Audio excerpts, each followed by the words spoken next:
Pak, sudah ke Mega belum? Khusus sih nggak ada yang terlalu khusus ya, masih kita sudah hampir final persiapannya. Namun kan spill ya, aduh. Sejauh ini Sementara ini sih mungkin ada sekitar 4 orang yang kami sudah dokumen dan bukti-bukti pendukungnya, yang kami yakini juga, yang kami percaya bahwa ada dugaan tindak pidana di situ. Itu kan hanya sementara ya, mungkin nanti perkembangan lanjutan. Atau warga biasa itu Bang, atau Mungkin nanti kami sampaikan di kesempatan berikutnya. Namun persiapan kami bisa dibilang sudah rampung. Tinggal nunggu perintah dari Pak Jokowi kira-kira seperti apa. Masih didiskusikan lah, masih diskusi. gimana Bang? Mobil SMK.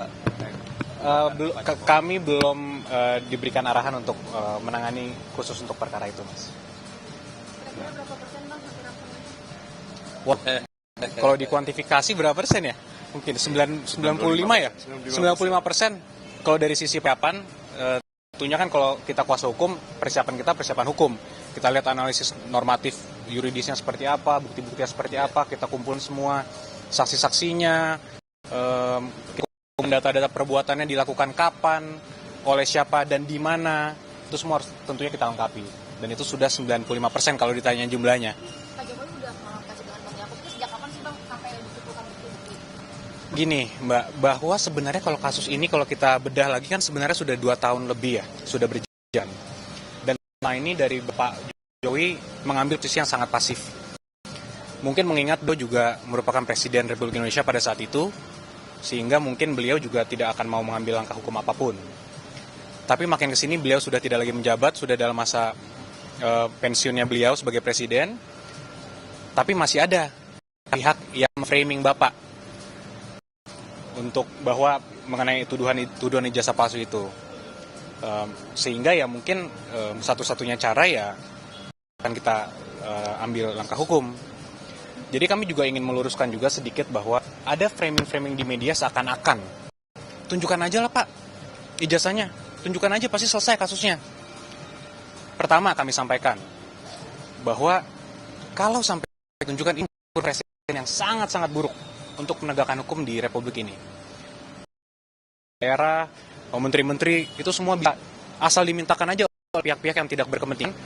Mana ijazahnya? Ijazahnya palsu ya? Tolong perlihatkan ke saya. Apakah itu menjadi contoh hukum yang baik? Kan sangat tidak. Gitu. Jadi ini pembelajaran hukum yang baik juga. Jangan sampai ini bisa terjadi ke masyarakat lain.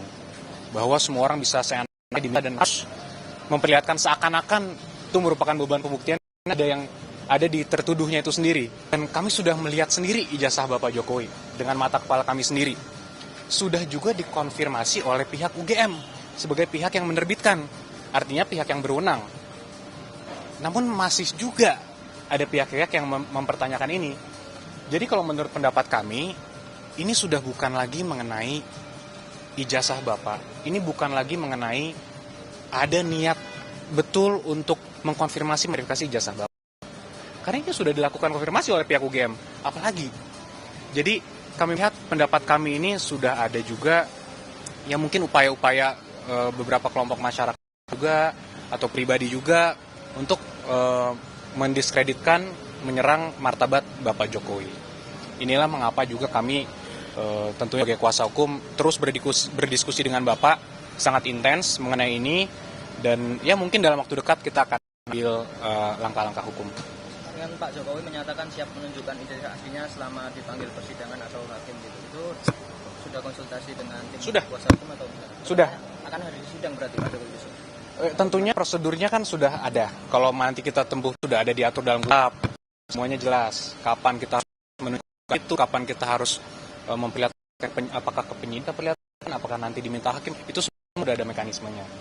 Tapi poinnya adalah Bapak Jokowi sangat tidak keberatan kalau memang diminta sesuai dengan hukum.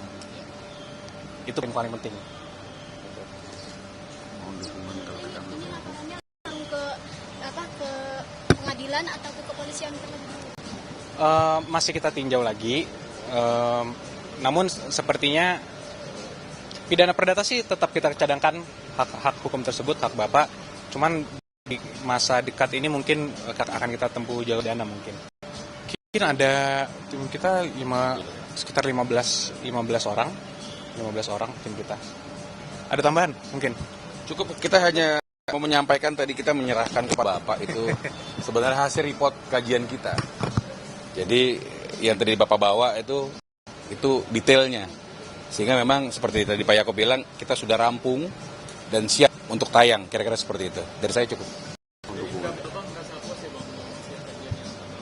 Puas tidak puas kan ini lebih kepadanya Bapak menyayangkan, dan oleh karena itu kita pers untuk menyiarkan suatu hal yang benarnya, sekaligus menyampaikan kepada masyarakat untuk menghentikan narasi-narasi negatif dan sampai seperti itu. Kan ada opsi sebelum nanti akan melakukan laporan. Jadi sebenarnya apa yang kita sampaikan ini dan kemarin konferensi pers itu sudah terbuka. Kita sudah bilang hentikan, tolong jangan sampai melewati lagi, tapi masih terus, artinya ada niatan. Kira-kira seperti itu.